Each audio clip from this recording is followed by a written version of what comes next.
Hey guys, what is up? It is SSD Middleman here with GuidesForUsAll, and we are back with Warframe from scratch episode 10, so let's get right into it. First off, I started by farming Vor for a few morphics so I could start crafting the Nova parts, which I promptly did thereafter. Then I finished crafting Hydroid's parts and started crafting Hydroid, who is a beast, I might mention. Then I farmed the Hyena pack for Loki's parts, went back to Vor for more morphics, then I started crafting Loki's parts. Then I went to the Phobos duo boss fight with Vor and Lek Krill, killed them until I got all of Trinity's parts. Then I had enough Syndicate reputation to get the Sancti Castanas. Normally I would get the Sancti Tigress, but unfortunately you need to be Mastery rank 12 to get that. Next up, I finished crafting the Nova and the Loki parts and started crafting Loki. Then I finished crafting the Axani and Saren, and then started crafting Nova. I know this part is just filled with me farming for Warframes and starting to craft them. That's the bulk of what I did during this part. Then I leveled stuff on the planet node Sao on Neptune, which is a great place to level stuff. It is a spy mission. It'll get a lot easier once we get Loki, so I can rank him up and make his invisibility last longer, and it's just a lot easier to run spy missions with Loki. While doing this, I got the Ivara helmet blueprint and the Ivara blueprint, so I do have all the parts for Ivara as well now. Like I said, we're getting a lot of Warframe parts. And then I also got the Cindo, the Tetra, the Doriga, and the Axani to rank 30, which is great. Then I started crafting the Miter, which I got all the parts for in the Phobos duo boss fight. And then I started crafting Trinity's parts. I know, a lot of crafting, sorry. Then I farmed Ambulus on Pluto for Excalibur's parts and finished crafting Hydroid. Then I finished crafting Trinity's parts, started crafting Trinity. After this, I sold the Tetra, the Cindo, and the Nami Solo so I could clear up some space because I didn't want to buy more weapon slots at the moment. I'm trying to conserve my platinum to use on Warframe slots. So since I started talking about platinum, I might as well talk about the Void and Derelict and Vault runs that we did during this part.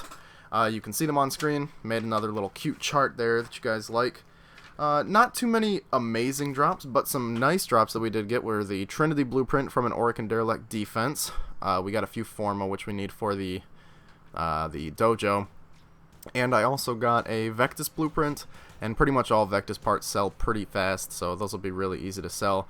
That's really all in the Void, but in the Vault runs in the Derelict, we actually got 2 Blind Rage mods and a Heavy Caliber mod, which are all really easy to sell. Great finds. I was very lucky to get all of those, but the rest of what I got from there is pretty crap. I think I did about 13 runs or so. Then I started crafting the Ak Lex. I went to the market, bought a second Lex and the Ak Lex blueprint, and started crafting the Ak Lex, which is just 2 Lex. And I started crafting the Volt Prime helmet, which we're going to need to level up in the parent sequence. Then I finished crafting the Miter, the Galatine, and the Magistar. We're going to be using these bad boys to get mastery experience. So I went back to Sao Neptune, and I maxed out the Galatine and the Miter. And I also found my first reinforced storage container. I've never found a rare or reinforced storage container whilst playing Warframe on my main account or this account. So it's a pretty cool find. It was really exciting. If you're walking around a mission and you hear that glowing container noise that you get from the Void Sabotage mission containers, then search around, find these things. You can get some really good stuff.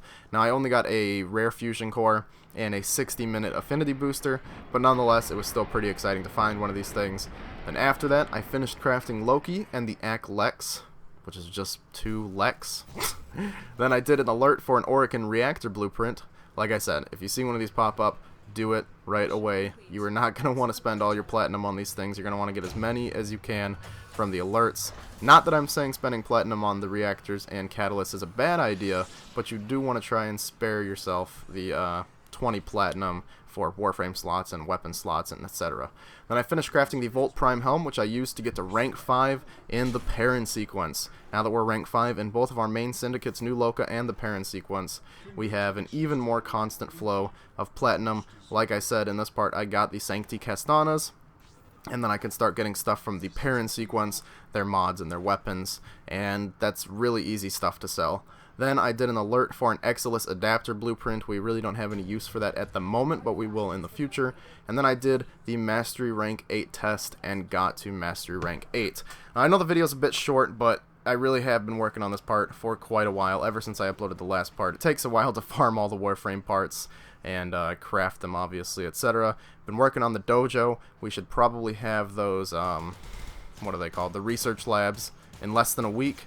If you guys want to join the clan, add me on Warframe. My username is free to play for days. Add me, let me know you want to be invited, and I will invite you. And yeah, thanks for watching the video, guys. If you enjoyed, please leave a like rating down below and subscribe to see some more videos in the future, and I will see you next time.